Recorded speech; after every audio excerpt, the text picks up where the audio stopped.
Governor Sindh Imran Ismail चयो आहे त सिंध धरती औलियान ऐं बुज़ुर्गनि जी सरज़मीन आहे जितां इंसानियत जे बिना कंहिं रंग ऐं नस्ल जे फ़र्क़ सां प्यार मोहब्बत ऐं अमन जो दर्श मिले थो। हिन चयो त प्यार ऐं मोहब्बत सिंध जो ज़ेवर आहे ऐं आऊं उमीद कयां थो त शाह अब्दुल लतीफ़ भिटाई रहमतुल्लाह अलैह जी बरकतुनि सां अल्लाह ताला जो रहम ऐं करम असां ते जारी रहंदो।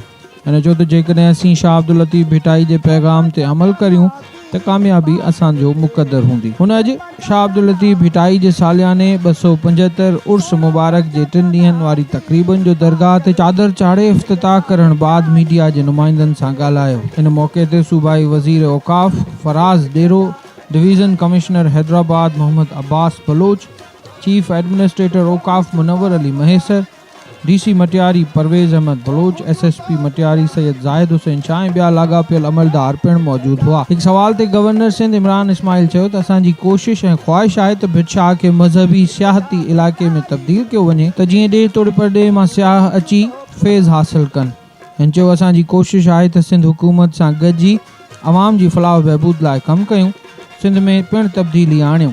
हिकु सवाल जे जवाब में हुन चयो त असां पारां पांधीहड़नि खे दरगाह में अचण खां रोकण जी हिदायत न कई वई आहे, जॾहिं त पहिरियों भेरो उर्स जे इफ़्तिताह जे मौक़े ते दरगाह अंदरि पिणु पांधीहड़नि जी आमद जो सिलसिलो जारी आहे।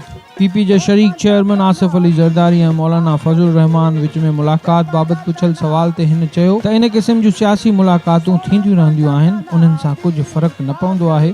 इन खां अॻु गवर्नर सिंध इमरान इस्माइल दरगाह जे आहते में शाह जो राग ॿुधो ऐं उते रखियल क़ुरान शरीफ़ जो नायाब ऐं तारीख़ी नुस्खे समेत शाह जे रिसाले जो पिणु मुआइनो कयो, जॾहिं त गवर्नर सिंध ग़रीब ऐं मुस्तहिक़ औरतुनि में कपिड़ा ऐं ॿिया तोहफ़ा विरहाया। सूबाई वज़ीर सकाफ़त ऐं तालीम सैयद सरदार अली शाह हज़रत शाह अब्दुल लतीफ़ भिटाई जे 275 उर्स मुबारक जे मौक़े ते मज़ार ते गुलनि जी चादर चाढ़ी ऐं फातिहा ख़्वानी कई। दरगाह जे अंगण में शाह जो राग पिणु ॿुधो। बाद में मीडिया जे नुमाइंदनि सां ॻाल्हाईंदे सैयद सरदार अली शाह चयो त शाह अब्दुल लतीफ़ जो पैगाम अमन मोहब्बत जो पैगाम आहे। सिंध जी सरज़मीन केतिरा ई बुज़ुर्ग पैदा कया आहिनि जिन आलमी भाईचारे तसौफ़ आलमी अमन जो लाज़वाल पैगाम ॾिनो आहे। हिन चयो त मौजूदा इंतहा पसंदी में अणसहब वारे माशरे में शाह अब्दुल लतीफ़ भिटाई जे पैगाम ते अमल करण जी ज़रूरत आहे त जीअं मुआशरे में मनफ़ी रुझान जो ख़ात्मो करे सघिजे। हिन चयो त गॾियल क़ौमनि जे जनरल असेंबली में शाह लतीफ़ जो शेर नुमाया जॻह ते आवेज़ा आहे,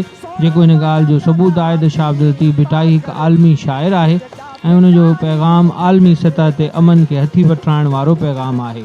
सूबाई वज़ीर सकाफ़त तालीम सैयद सरदार अली शाह जो बाग में क़ाइम सकाफ़ती ॻोठ जो इफ़्तिताह कयो ऐं उते क़ाइम होटल में सिंध जो रिवायती नाश्तो कयो। बाद में सूबाई वज़ीरनि सकाफ़ती ॻोठ में सकाफ़त खाते पारां दस्तकारी जे लॻायल मुख़्तलिफ़ पंटीह स्टालनि जो दौरो कयो ऐं हुनरमंदनि जे सलाहियत जी वाखाण कई ऐं लोक फ़नकारनि पारां पेश कयल रवायती रक़्स जी पिणु वाखाण कई।